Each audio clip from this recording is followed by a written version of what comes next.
视觉还蛮有料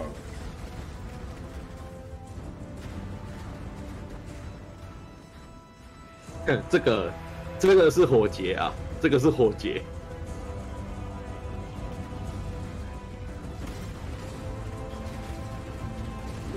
哦，特效很帅，对不对？是火劫啊，火劫在帅，火劫在帅。没有，我觉得他那个从头上这样 pew 出很多弹也蛮屌的。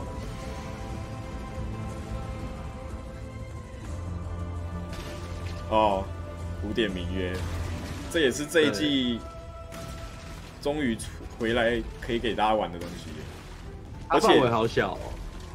哦，它怎么范围那么小？它这样敢贴出来哦，这么丑。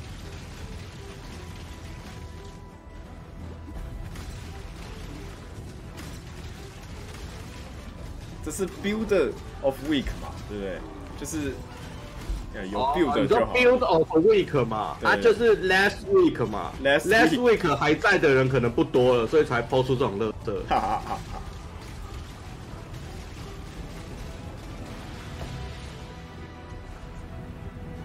哦，星星那个肌肉哥有玩哦。这个也一阵子了吧？这个有料多了。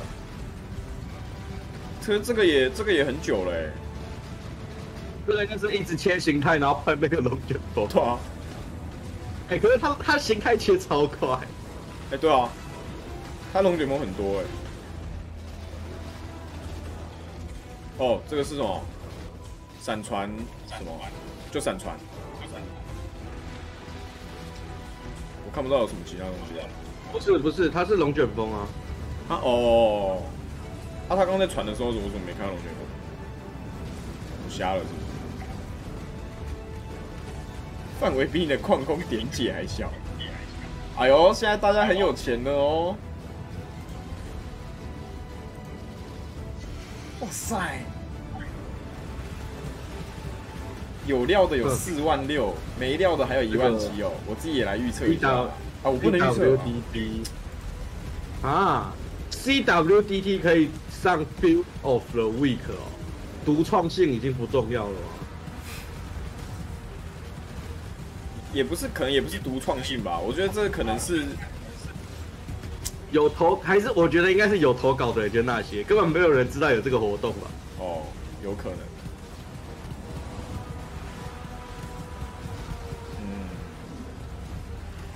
但我觉得 CWDT 也是值得发出来的一种 build 啦，因为它确实是一个在 build 这件事情上面蛮有深度的一个。看一下美料有谁？7、6、5、4、3、2、1啊！新年快乐！新年快乐！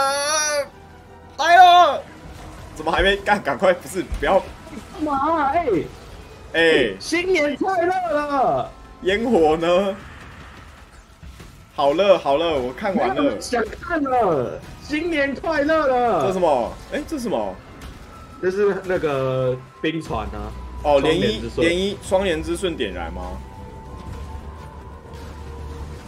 对。然后一直爆炸是抹灭，是不是？还是什么？没有爆炸啊，它没有爆炸。没有爆炸哦。它那个血炸开来是什么？就一般的特效而已。毁灭啊，就是他把尸体摧毁，不知道是从哪里拿的。OK。请问现在是在拖时间是不是？啊，有了哈。Hi, I'm Chris Wilson from Grinding Gear Games. Hi, Chris. Thanks for joining us for today's live stream as You're we welcome. reveal our upcoming expansion, The Forbidden Sanctum, which launches on December 9th on PC and Mac and on December 14th on consoles. Twitch drops are 那边有一点点回音你那边声音可不可以调小一点？啊，那边 OK。我下。我知道，我弄按键发话。OK， 联盟预告。挑战联盟。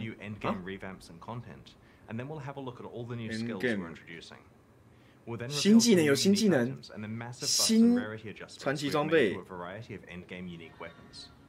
We'll then briefly cover some balance topics that we have posted articles about recently: jewels, curses, and the replacement of the arch nemesis monster mod system. 哦，这是之前讲到宿的。敌怪之罪的替代。The live stream concludes with a Q&A session between Ziggy D and me, where we'll answer questions from Twitch chat. Then we'll drop the full patch notes. Let's get started with a trailer for the Forbidden Sanctum, which launches in 1 week. 没有，现在还不确定那个新技能是有料的新技能还是不是。来，先看一下 trailer， 看一下预告。Many have met their fate here in the shade of Fell Shrine. So step lightly. But here you are bound by new rules. My rules. 这是什么？这是什么？新怪新皇？不是哎、全新的地图，全新的怪物。为什么他的皮感怎么这么大？他的皮感怎么那么帅？电弧，打王，祭坛。But do not give up. 哇！ For vast riches await the bold. 哈？奖励吗？对，刚刚那个是选奖励。然后这个应该是专属的通货。然后奖励天赋树。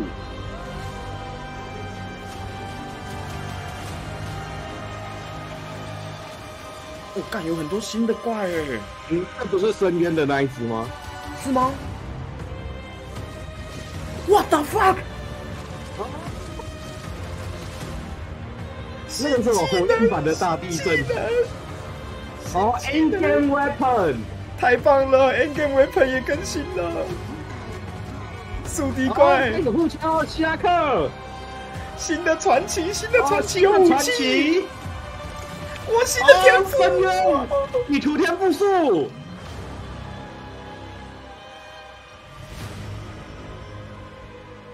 好 ，OK， 结束了，大家可以回家了。好，谢谢大家。那我们今天到这边 ，OK， 感谢大家。那我们是 Kbon， 还有赛勒斯。那我们今天，有他说有中文的哎，我们要看中文的吗？我看一下。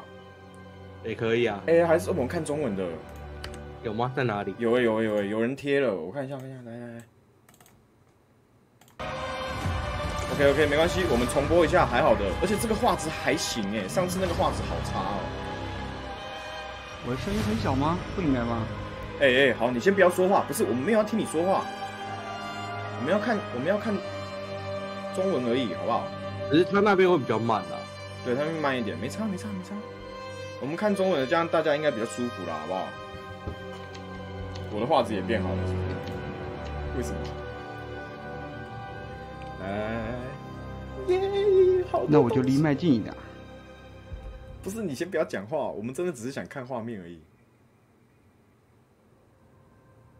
The Forbidden Sanctum is an old Templar enclave, long rumored to be hidden beneath the Fell Shrine ruins. Abandoned for a long time, it is now controlled by a malevolent entity. In this league, you'll explore it, find out its secrets, and deal with the evil that lurks there. The Sanctum Challenge League is a roguelike game, played out one room at a time as you explore Rayclust and the Atlas and Path of Exile. In every area or map you enter, you can make a choice of which room in the Sanctum you will explore next. On the Sanctum map, you can see the contents of a few rooms ahead, enabling you to plot a path through its dangerous halls. And the Sanctum is dangerous. Like most roguelikes, you should not expect to be able to complete it on your first try. Getting to the deeper floors requires experience, knowledge, and luck. You should expect that your early attempts will fail, but over time, you'll be able to push yourself farther and farther. As you progress deeper into the Sanctum, you'll find a variety of treasures that will help you eventually fight your way to the dangers that await you at the end of its 4 floors. Eventually, by endgame, you may be able to push through all 4 floors to face the final boss. Every roguelike needs a resource to help you track how well the run is going. In the Forbidden Sanctum, it is your resolve, indicated by this bar here. As you explore the Sanctum, your resolve is threatened by the dangers within. When you lose all of your resolve, your Sanctum run ends. Your level of resolve is maintained between consecutive rooms on your run, but is only shown when you're in the Sanctum itself. The resolve mechanic applies equally to all build archetypes. Your resolve is reduced when you are hit by monsters or environmental hazards in the Sanctum, and these telegraphed attacks are not affected by regular Path of Exile defensive mechanics, such as evasion, armor, or block. While these attacks do some nominal damage to your regular life, the bulk of their impact is against your resolve. This mechanic provides a mechanism for tracking your progress between rooms, where your regular life pool would long ago have been recovered. Another aspect of the resolve system is that characters who are struggling can be ejected from the Sanctum without actually having to die, avoiding experience loss or hardcore death. So maintaining a healthy level of resolve is key as you navigate the Sanctum, and that means making careful choices of what rooms you enter. Let's have a look at some of the things that Sanctum rooms can contain. Afflicted rooms cause you to gain an affliction when you enter them. Afflictions make your Sanctum run more difficult.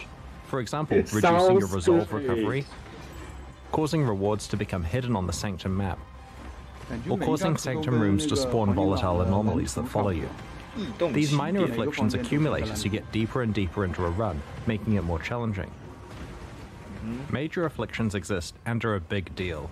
They have significant consequences, such as entirely preventing the recovery of resolve. So, a Sanctum run gets harder and harder as you pick up more afflictions. Sounds great, but every roguelike needs a way for you to gain power throughout your run. In the Forbidden Sanctum, that system is boons. Boons are beneficial buffs that help you as you progress through the Sanctum. Minor boons make things a little easier, such as slowing down monsters or adding a special shield to your resolve called Inspiration. Major boons don't come along often, but have large effects, such as preventing you from receiving more minor afflictions, or recovering your resolve to 50% the next time you run out. Due to the vast variety of afflictions and boons, no two runs are the same. Generally speaking, your best Sanctum runs are the ones where the afflictions you choose have little effect on you, and the boons either counteract them or have a large benefit for the strategy you're running. Some rooms in the Sanctum contain a fountain, which will restore some of your lost resolve. Others contain afflicted fountains that restore even more resolve at a cost. Rooms with a treasure reward contain chests full of the Templar Aureus currency, a type of gold coin that used for commerce within the Sanctum. You'll also find some Aureus coins from monsters that you kill as you explore. These are picked up automatically, like Azurite, and are not tradable, and like your afflictions and boons, are lost when your Sanctum run ends. Some rooms contain a merchant who accepts your Aureus coins in exchange for boons. Plan your purchases carefully, as you may encounter the merchant again later on with even more expensive boons to purchase. Occasionally, the sinister powers controlling the Sanctum will present you with the choice of making an accursed pact. You are given several pacts to choose from, and can even opt to take all that you are offered. All pacts have a big upside and a big downside, such as exchanging a portion of your maximum resolve for a random major boon. It's very dangerous to make a pact, but if you pick the right circumstances, your gamble could pay off. In addition to rewards that help you progress through the Sanctum, many rooms let you immediately receive Path of Exile currency items, but with a twist. Whenever you're offered some currency items that you can receive right away, you are also offered a more valuable option that will be waiting for you after the boss fight at the end of the current floor of the Sanctum. It's a gamble, because if you fail your run before you reach and defeat the boss, you will not receive the reward you picked. Later on, you're offered the extreme temptation of getting a massive currency reward that is conditional on completing your entire Sanctum run without failing. At a specific point in the Forbidden Sanctum storyline, you'll discover a special altar that Templar relics can be placed on. These relics directly affect your Sanctum runs and are not lost when a run ends. They persist throughout the league as a permanent source of meta progression. Acquiring new and better relics is one of the ways you can push farther and farther with each run you try. Relics cannot be crafted and cannot be traded, as they represent your personal progression throughout the league. You'll accumulate more than you can use simultaneously, so you'll have options to fine-tune your strategy from run to run. You can store your extra relics in the Relic Locker, a free storage space like the Expedition Locker. We don't want to spoil important story details, but the end boss of the Forbidden Sanctum can drop unique items from a pool exclusive to this league. Today we'd like to show you a unique amulet called Eternal Damnation. This amulet offers a powerful way to gain additional elemental mitigation by introducing the concept of elemental damage. Despite the drawback of reducing your maximum resistance,我现在没办法调麦的声音大小，因为 这个视频播放是在最前端的，现在调不了。Defeating the boss of a floor is a difficult achievement and hence rewards a lot of experience. You may fail on the way, so if you do manage it, expect a good experience boost for your achievement. 除非是跟现在我们已知的那些都用到。推球大赛 that has mods that directly affect your character's build. You can only unlock one slot for this type of relic. And while these relics can't be crafted through conventional means, you may find special reward rooms in the Sanctum that can modify them. These relics exist for this league only, providing power for players who are able to master the Sanctum. The Sanctum League offers a roguelike experience that tempts you into taking risks and rewards you if those pay off. There's a lot to explore in the Sanctum, and we can't wait to hear about your experiences next week. In each expansion leading up to Path of Exile 2's release, we're improving Path of Exile's endgame, new content to explore and improvements to how you customize your endgame experience. In the Forbidden Sanctum expansion, we're revamping the Atlas tree, reworking how Eldritch altars function, and are introducing 2 new Atlas memories. The Atlas tree is generally working really well, but has a few problems we'd like to address.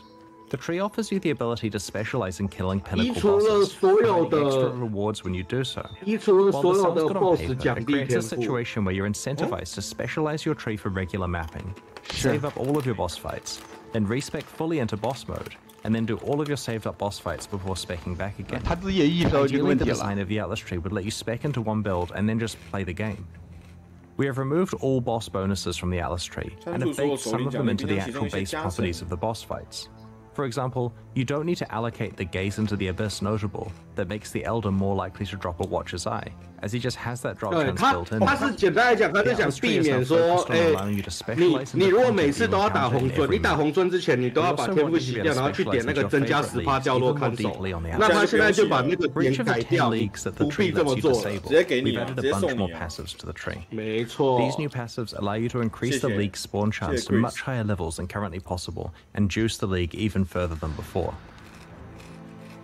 We're making a number of changes to altars that mostly affect their rewards, but will also affect gameplay decisions involving them. Some of the key changes include splitting up the basic currencies, Scarab, and Divination card rewards to be explicit in their description of what rewards you'll get. For example, instead of map bosses dropping 3 unknown basic currency items, As part of this change, we've removed some of the lower value yet quite common currency rewards from the pool, such as Orbs of Augmentation and Orbs of Transmutation. Speaking of scarabs, these will be less available from altars, but we've improved their availability elsewhere to offset this. Rusted scarabs can now drop 4 drop, and we've added a vendor recipe that allows you to upgrade your scarabs up to gilded, using the normal 3-to-1 ratio. 然后他等一下要讲那个宇宙之怒跟凝视深渊。We've made reward types exclusive to different influences, so that you know which influence type to invest in if you want to target farm a certain reward. To give you a specific example, if you run maps influenced by, say, Eater of Worlds, you'll see divine orbs from the basic currency reward more than twice as often as before. We've also redesigned rewards so that choices that affect boss drops or influence monster drops are comparatively more valuable. The Wrath of the Cosmos Keystone has been reworked. Previously, it was so rewarding that players felt obligated to use it despite its extreme level of difficulty. It has retained the risk versus reward element, but with the overall intensity toned down.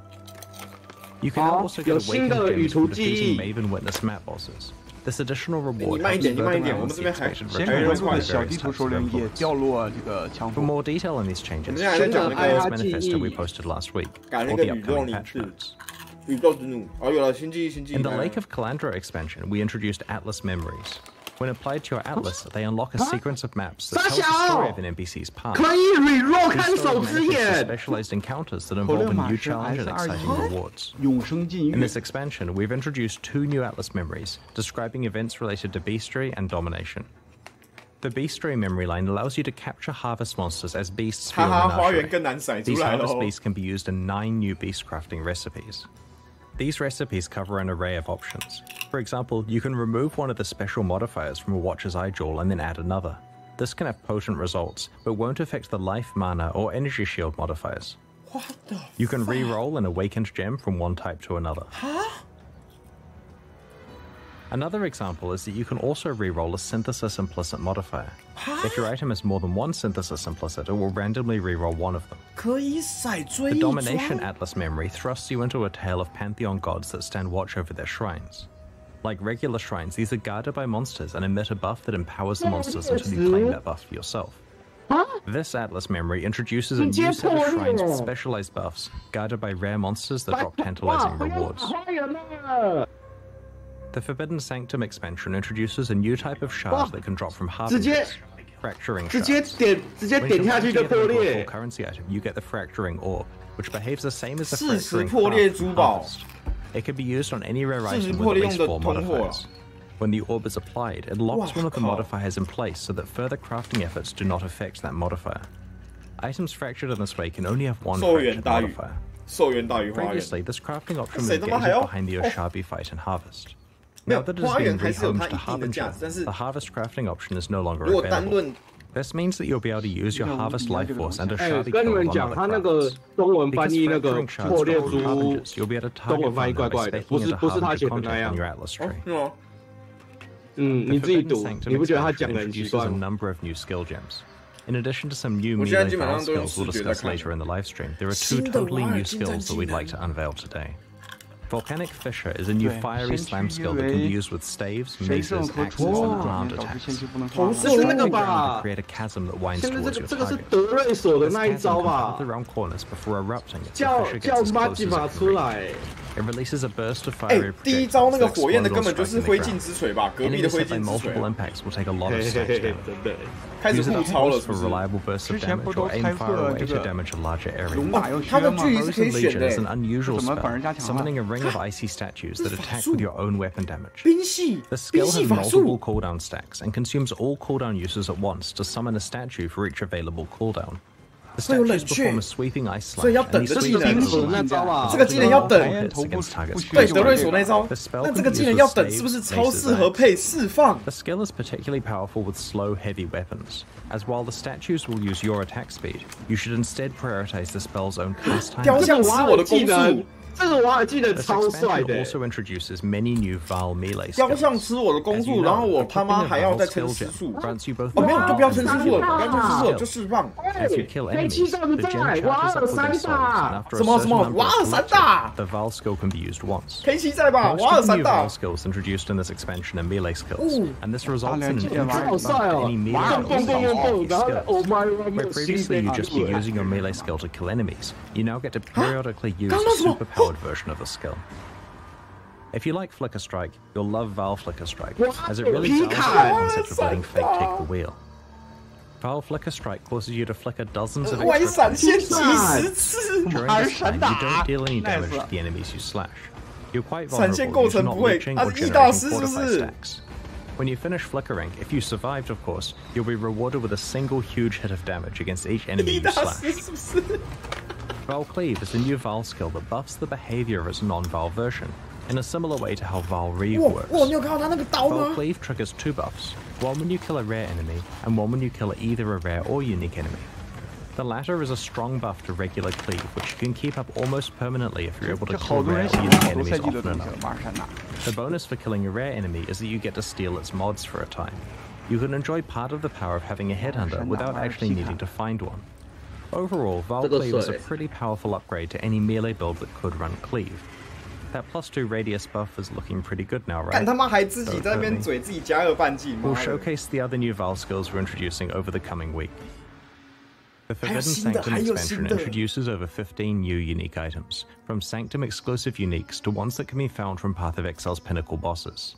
I'd like to show you 3 examples of these designed by winners of our Pioneers boss kill 准备好， race. 准备好，准备 The 好， Genesis 一把 is a unique amethyst flask that was designed by Ben and drops from the Uber 金 Maven. 药剂， It's a defensive flask that grants a mini version of the Petrified Blood 8处 effect, 显著角 but 落。 without requiring you to be on low life.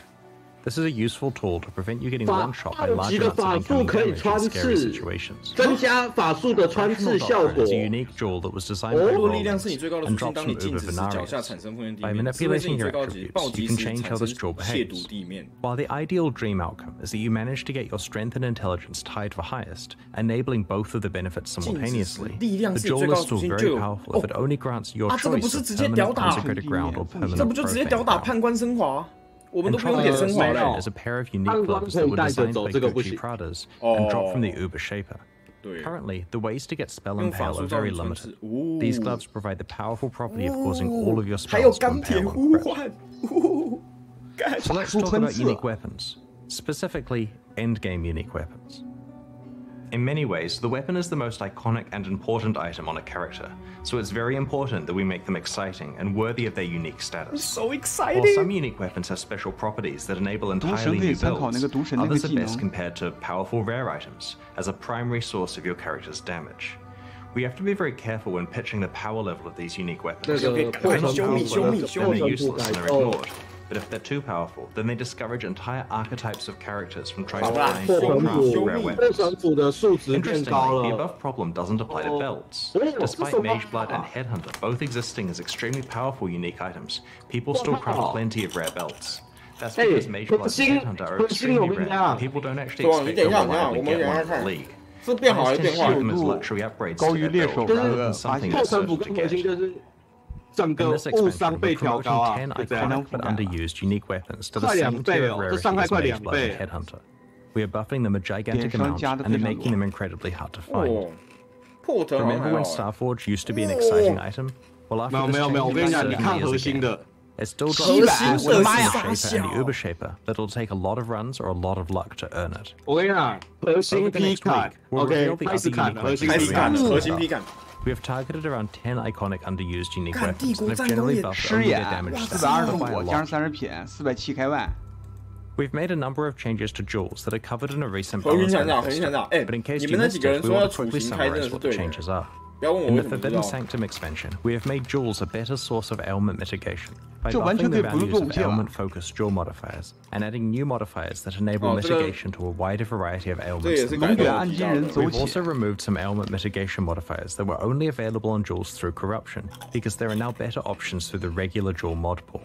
This also means that other desirable corruption modifiers, like immunity to corrupting blood, are more likely to roll. We want the moment of finding a unique jewel to be way more exciting than it currently is.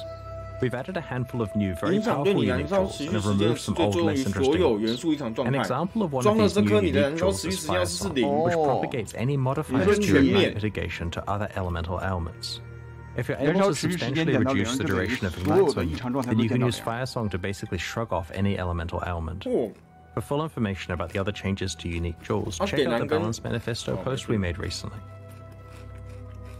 We've rebalanced curses to make them stronger where they matter most against unique monsters and pinnacle bosses. We've buffed several hex-related unique items and reworked unique items that previously interacted with Doom. To replace the Doomsday Keystone passive, we've brought back a version of an iconic curse-related keystone from the past. We've introduced some powerful new unique items that interact with hexes, which we'll reveal in the lead-up to launch. For more details on changes to curses, check out the Balance Manifesto we posted recently, or the patch notes that will come out after the livestream concludes. When we first created the Arch-Nemesis monster mod system, our goal was to improve Path of Exile's outdated set of monster mods with new and interesting mechanics that have modern game balance. We feel that Arch-Nemesis did introduce a lot of interesting mechanics, but it unfortunately had several of its own problems. We have replaced Arch-Nemesis with a system that is more similar to the way monster mods worked in the past. The new monster mods are a lot simpler.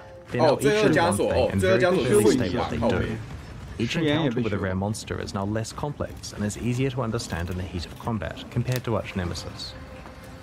You'll still encounter challenging combinations of mods from time to time, but this emergent synergy will be rarer than it was under Arch-Nemesis.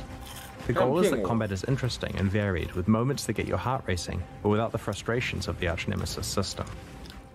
Let's talk about rewards. Under Arch-Nemesis, it often felt mandatory to bring in a magic find culling character to kill some monsters for you in order to maximize your rewards.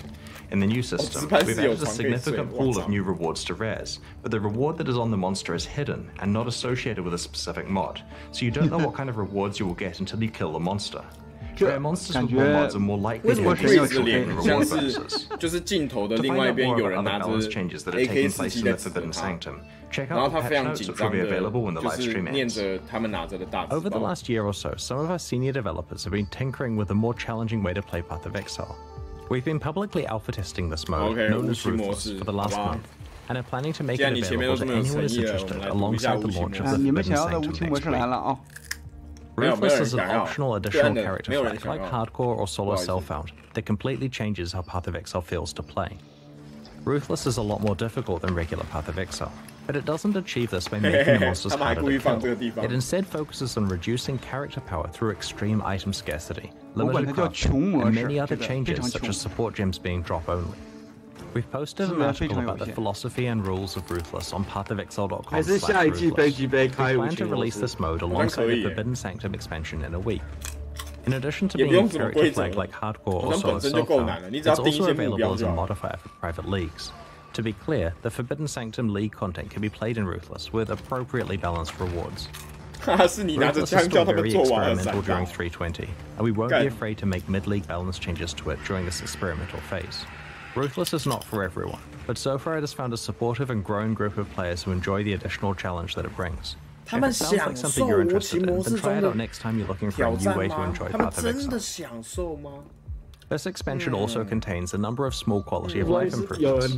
Some examples are divine vessels can now be used by right-clicking them rather than taking them to sim.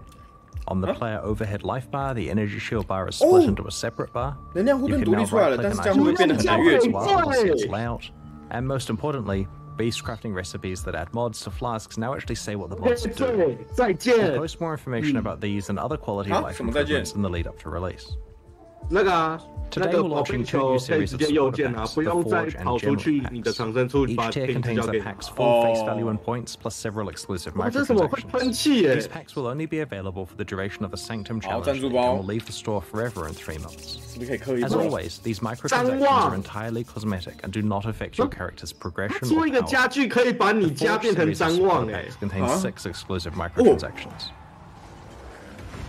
所以这次才开 The clockwork back attack ramps up as you build a kill streak, building pressure and releasing it when your streak ends. 他想要大家先习惯这样的视觉体验。靠北，这个特效也太酷了吧！看怎么喷气。 The Delirious Hideout decoration lets you summon Delirium Fog in your hideout, complete with strange voices and terrifying 你等我看，那个点连结点大家看诶，就不有点养眼的东西。就是你往后看就知道，你点连结，然后它会一直在你的角色闪出你点到几连，然后你点到6连会喷烟火，然后旁边的玩家还可以恭喜你。大冤种模式可还行。看傻笑。 The ethereal fusing effect turns your item linking attempts into a spectator sport. If you manage to hit it, 你看这个 watching it even prompted to send a congratulatory message. 能让别人看见了。Congratulations！ 看这他妈到底是太假了，这也。 Summoning the Crow Storm portal effect causes a murder of crows to erupt from the portal. The portal becomes dormant if you are too far away from it, causing the crows to take to the skies. 在台服根本不会有人按，在台服不会有人 effect smites the undead you fight and scours the souls of those who put to rest. 仙渣一定会买吧 The Gemling Pack series also has 6 exclusive microtransactions. 仙渣 The 代 Beehive 言。 weapon effect lets your weapon play host to a swarm of angry bees, which erupt from the hive whenever you hit an enemy with the weapon. Critical hits cause the hive to send out its best warriors. The Stampede Quicksilver Flask makes you the leader of your own personal rower, causes a host of ghostly rowers to charge alongside you. This is the Gemling Artificer Armor Set. It is inlaid with gems that match the gems you've socketed in your items. Crafting gems with gem cutters prisms, Val orbs, or regrading lenses visualizes the process for all to see. This armor set also includes alternate gem level up effects. Prospero's Ring blesses you with a constant shower of coins, and it helps you thank players you've traded with through a hearty fist bump. The consuming ooze pit dances alongside you and devours corpses in your wake, spitting out a tiny pile of bone. Finally, this pack allows you to reunite with Kadiro Perandus, inviting him to your hideout as a vendor. In addition to buying items from you and using his connections to accept your donation, he'll commentary on your goods, as well as anything else he sees fit. 我要用这个肥猪换掉莉莉罗斯。我头看起来像混沌死吗？ Kadiro has hundreds of lines of 我 voice 头像有 acting. 裂开吗？ Oh, a mighty I'm so 哎呦，以后在普兰多斯上面垃圾还得被吐 Try 槽 to。duck when the brain fragments splatter everywhere. You wouldn't want to sully 我 your 看到这头真的 armor. 要裂。